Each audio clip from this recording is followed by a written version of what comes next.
Dalam era yang terus berkembang ini, teknologi menjadi fondasi utama dalam memenuhi kebutuhan energi global. Nah, Indonesia merupakan salah satu negara yang memiliki kekayaan alam berupa batu bara yang sangat melimpah. Di Indonesia sendiri, kita telah menerapkannya, salah satunya yaitu pembangkit listrik tenaga uap atau sering kita dengar dengan istilah PLTU. Di sini, kami, kelompok 1 dari mata kuliah Teknologi Pemanfaatan Batubara, akan menjelaskan bagaimana PLTU ini tidak hanya menghasilkan energi listrik yang kita butuhkan, namun juga kita akan menyoroti upaya-upaya inovatif dalam meminimalisir dampak yang merugikan bagi lingkungan yang dihasilkan dari PLTU ini sendiri. Tanpa berlama-lama lagi, mari kita masuk ke dalam pembahasannya. Check it out. Assalamualaikum teman-teman semua. Nah, apa kabar nih? Sebelumnya perkenalkan, nama saya Ilham Yahya dengan NIM akhir 1026 dari program studi Teknik Pertambangan Universitas Jember. Sesuai dengan video pembukaan di awal tadi, di sini saya bersama dengan teman-teman saya dari kelompok 1 mata kuliah Teknologi Pemanfaatan Batubara akan menjelaskan bagaimana upaya-upaya inovatif untuk mengurangi atau meminimalisir dampak yang merugikan bagi lingkungan yang dihasilkan dari proses pembangkitan listrik tenaga uap atau PLTU ini sendiri. Sebelum saya masuk ke pembahasan, di sini kita istilahnya kenalan dulu nih dengan PLTU yang ada di Indonesia. Untuk sekedar informasi, di Indonesia sendiri berdasarkan data Kementerian Energi dan Sumber Daya Mineral atau ESDM, Indonesia memiliki jumlah PLTU sebanyak 253 unit nih teman-teman. Nah, jumlah itu cukup bisa dikatakan banyak ya. Nah, untuk jumlah terbanyak itu ada di wilayah Kalimantan Timur dengan jumlah sebanyak 26 unit teman-teman. Nah, sebagai salah satu negara yang banyak menggunakan PLTU, tentunya besar pula dampak yang dihasilkan dari salah satu pemanfaatan batubara ini. Karena dari PLTU ini sendiri, sesuai yang udah saya katakan, PLTU ini menggunakan bahan bakar batubara, di mana nantinya juga akan menghasilkan limbah padat yang bisa berupa bottom ash, fly ash, kemudian juga ada desulfurization flue gas. Nah, maka dari itu dibuatlah video ini untuk kita memberikan edukasi kepada teman-teman bahwasanya dengan adanya pemanfaatan teknologi batubara ini kita bisa meminimalisir hasil sisa-sisa pembakaran dari batubara tadi. Nah, kemudian meningkatnya jumlah pembangunan PLTU ini juga mengakibatkan limbah padatnya juga meningkat ya. Dari itu jumlah limbah PLTU dari tahun 2000 telah mencapai 1,66 juta ton dan pada tahun 2006 mencapai 2 juta ton.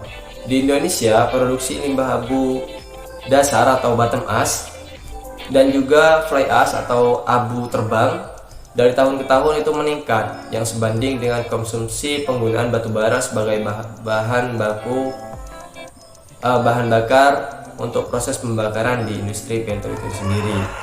Maka dari itu kita harus menyeimbangkan kan dari antara Indonesia ini memiliki banyak PLTU untuk menyediakan kebutuhan energi listrik di negara kita, dan tapi kita tidak boleh mengesampingkan dari dampak-dampak yang dihasilkan dari PLTU sendiri.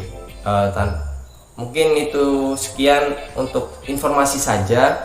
Setelah ini akan dilanjutkan oleh teman-teman saya. Silakan disimak videonya ya. Power plant PT Semen Tonasa menggunakan boiler dengan tipe pipa air water tube boiler yang memiliki karakteristik menghasilkan kapasitas dan tekanan steam yang tinggi.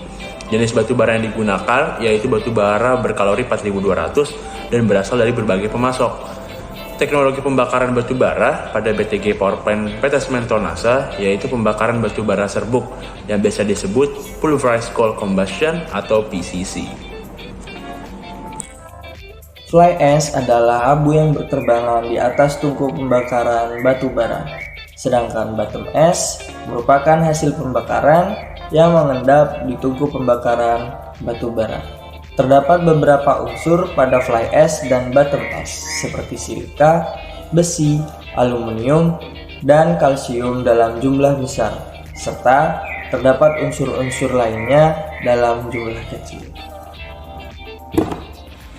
Limbah padat yang dihasilkan dari PLTUPT semen tonase yang berupa fly ash dan juga bottom ash ini perlu dilakukan pemanfaatan lebih lanjut. Kenapa demikian? Karena fly ash dan juga bottom ash ini jika tidak dilakukan pemanfaatan itu dapat menyebabkan kerusakan lingkungan. Nah, ternyata banyak loh kegunaan atau manfaat yang bisa kita lakukan dengan menggunakan fly ash dan juga bottom ash. Nah, apa aja sih? Yang pertama itu ada kuarsa. Nah, kuarsa ini sendiri merupakan mineral yang paling banyak banget didapatkan di permukaan bumi.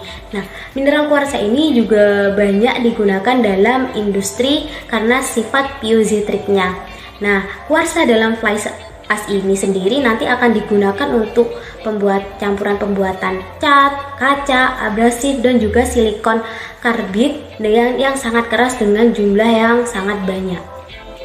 Yang kedua itu merupakan salah satu kandungan dari fly ash dan juga bottom ash, yaitu mineral mulet. Nah, mineral mulet ini merupakan mineral serikat dari ekspansi termal yang sangat rendah.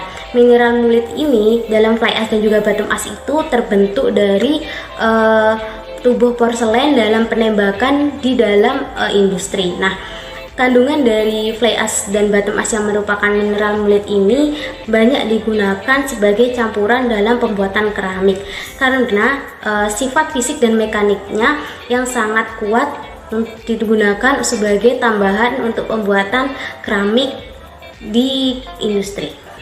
Yang ketiga ada mineral hematit. Nah, mineral hematit ini merupakan mineral yang banyak banget terkandung dalam fly ash dan juga bottom ash. Nah, biasanya mineral hematit ini itu banyak dijumpai di permukaan bumi, bahkan di kerak bumi. Nah, mineral hematit ini merupakan campuran untuk pembuatan besi.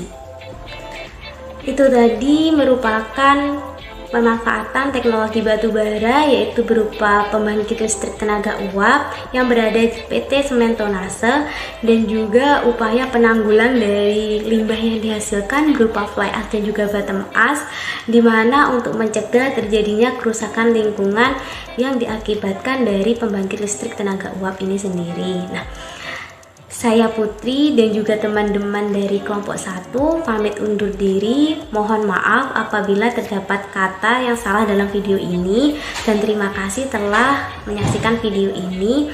Sampai jumpa di next video. Bye.